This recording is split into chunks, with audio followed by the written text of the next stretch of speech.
Welcome back to Fighting Words. I'm Karisa Maxwell, joined as always by my co-host, senior combat writer Andreas Hale, and senior combat editor Tom Gray, who is coming to us live from Riyadh, Saudi Arabia, for the highly anticipated heavyweight card on December 23rd, live on DAZN pay-per-view. Tom, I know your travel wasn't exactly the most glamorous or fun, but now that you are there, is the excitement as big over there right now as it is over here to finally get to see these fighters all fight in the same card? Did I mention the travel? I didn't think I mentioned that. The energy is awesome. I'm not long at the hotel. I've bumped into Ben Davison and Lee Wiley, who are obviously working with Anthony Joshua for his fight. I seen Eddie Hearn. I was excited about it before I jumped on the plane, but yeah, certainly getting here has not dulled that or dimmed that in any way. It's a spectacular night of boxing, one of the best in a long, long time. And yeah, I'm looking forward to it. Now, we've already talked at length, especially me and you, Tom, on last week's episode about how, yes, we're finally getting to see Anthony Joshua and Deontay Wilder fight, but no, they're not fighting each other. However, this is a stacked card. There are a lot of not only really talented heavyweights on this card, but a lot of fights that could determine fights we'll see in the new year. So I think we should just get right into it and let's talk about our picks and predictions, because there are 8 bouts on this card, but we'll talk about the top 5. So let's start with the first of these top bouts. And that, of course, is Dimitri Bivol versus Lyndon Arthur. Who do you got for that fight, and what is your prediction?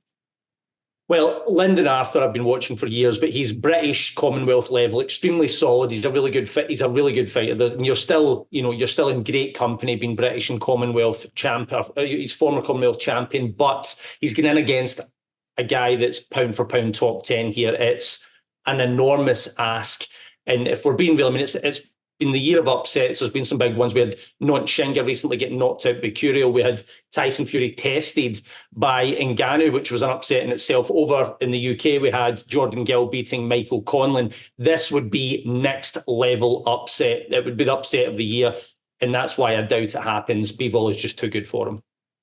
Yeah, I mean, this is, I guess you could call it a showcase for Dimitri Bivol. Like, Lyndon Arthur is a very solid fighter, but we just want to see Dimitri Bivol back in action. He's not main eventing this card. He's just featured. This is a spotlight on him to remind people how good he is. The real question is, does he finish Lyndon Arthur? That's the only question that I think a lot of people have.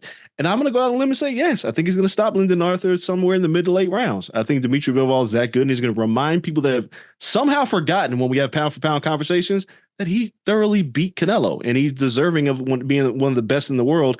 He's going to showcase it again on Saturday. Now let's move on to the next fight, which is one that I'm very excited for, not necessarily for the matchup, because it's one of my favorite heavyweight characters finally making his return on a high profile card. And that is, of course, Daniel Dubois against Jarrell Big Baby Miller. Now, we could go on, we could have an entire episode dedicated to how Jarrell Miller is the reason the heavyweight division has been derailed to begin with. But with him finally making his comeback on a big stage, who do you have for this fight? And is Jarrell Miller going to win this and finally get a chance to fight Anthony Joshua? Or am I getting way too ahead of myself here?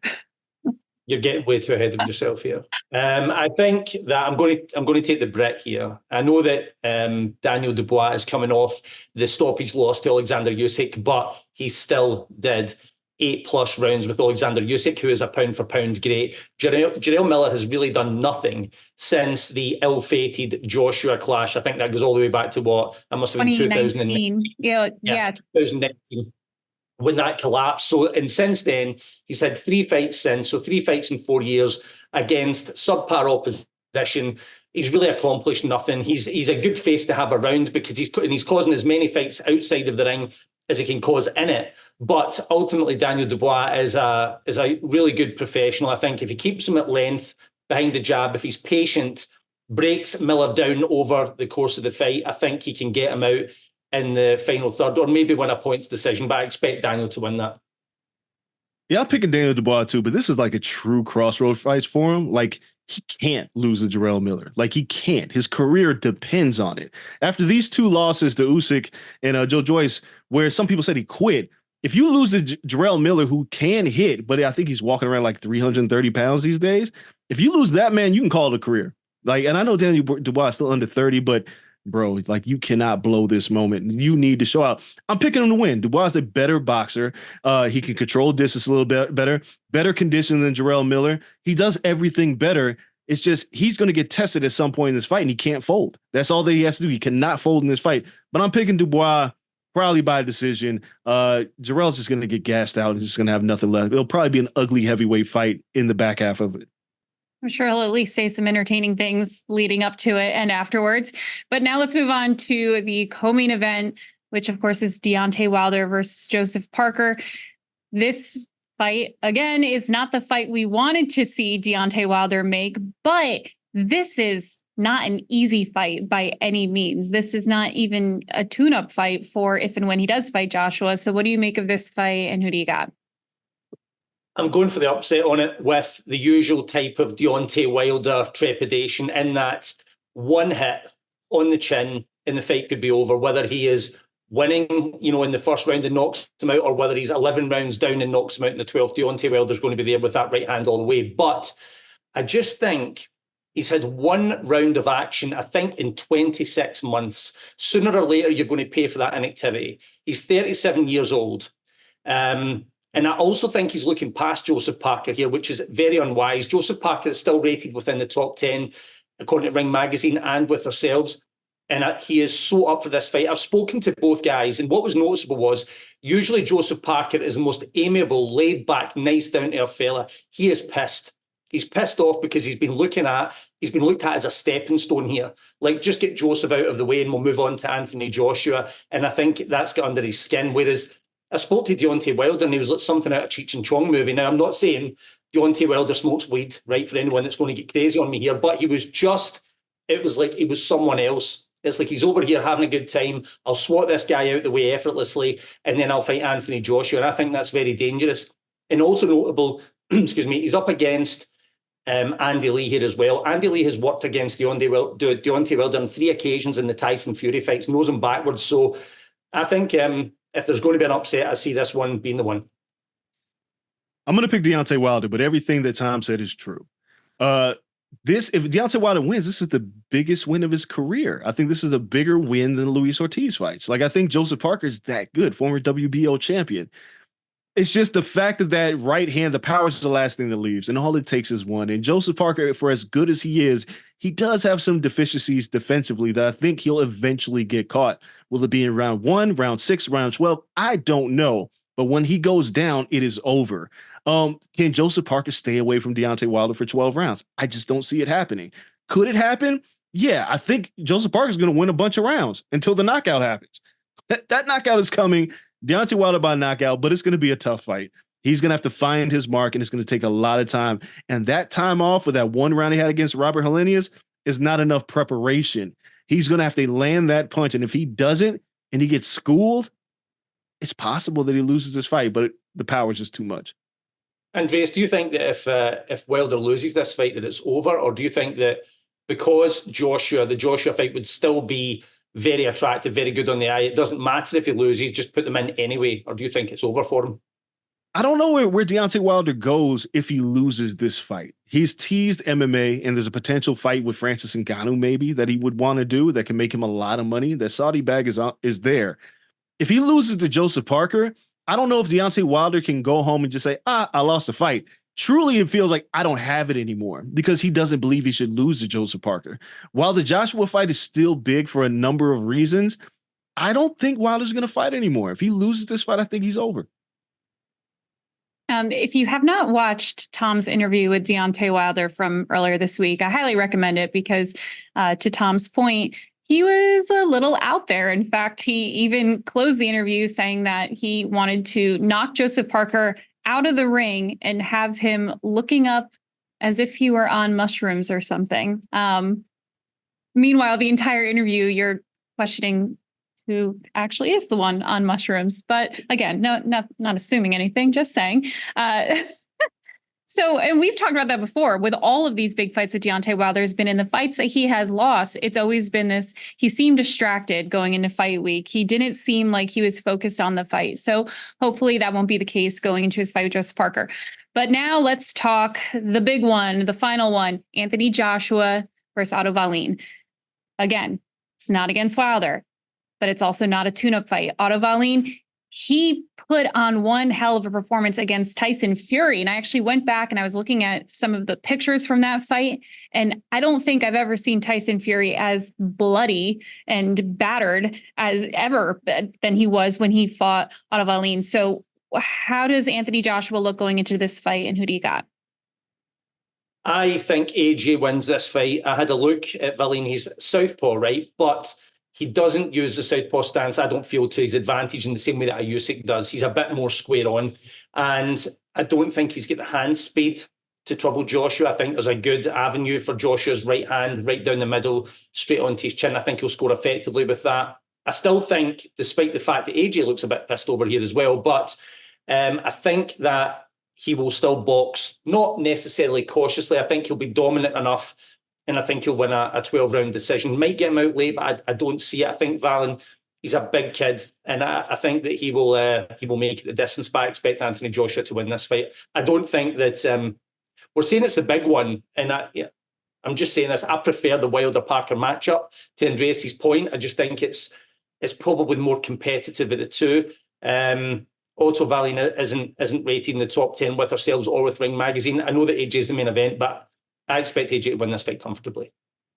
Yeah, I do too. I think he's going to stop Wallin. I think Otto Wallin's last outing was against Murat Gassiev, former cruiserweight champion, won a split decision in a very competitive fight. Joshua has all the intangibles that Wallin doesn't. He has the hand speed, he has the boxing ability, he has a great jab, he throws a fantastic uppercut that I think Wallin will fall suspect to. I think this might be a lot easier than people are giving AJ credit for. Strangely enough, I've saw a lot of people saying, well, if AJ loses this fight, I'm more worried about Deontay losing than AJ. I think Anthony Joshua is going to win this fight pretty handily. And again, the only question is, does he stop Otto Wallin? He's technically sound. That's the one thing we don't give AJ enough credit for. He is very technically sound. And against opponents like Otto Wallin, he's just going to rack up and win rounds. And Wallin may get desperate at some point and run into something. Or AJ could chase the finish. I know people have been, saying he doesn't have the same killer instinct after the Andy Ruiz fight. But if AJ gets you in trouble, he's going to finish the job. And I think he may finish Wallin in dominant fashion here. And it'll flip it on his head where people were saying that Deontay Wilder would beat AJ if both of these two wins. I think if AJ wins, he emerges as the favorite against Deontay Wilder because he's the more skilled of the two fighters. So you've established that you think the Deontay Wilder-Joseph Parker fight is more competitive than Joshua Wallin. But what if Anthony Joshua doesn't win? We already talked about what happens if Wilder doesn't win. But when you're looking at these two fights, these two co-main events, who has more at stake? What is the bigger threat for either of these fighters' careers moving forward? I think if Anthony Joshua were to lose, he told me different when I interviewed him, but I think that would be the end. I mean, Wallin is not regarded as an elite level heavyweight. How do you repackage him after that? He's made enough money to air condition hell. What would be the point? Maybe you do something like an Ngannou fight just to do a cash out, but he would be in serious trouble. I think the risk to both is equal. If Wilder loses, to Andreas' point, Andreas thinks he walks, and I think it's the same for AJ. It's kind of like a crossroads fight. You're trying to set up this mega fight. If it goes south for either of them, I think it could be end of story.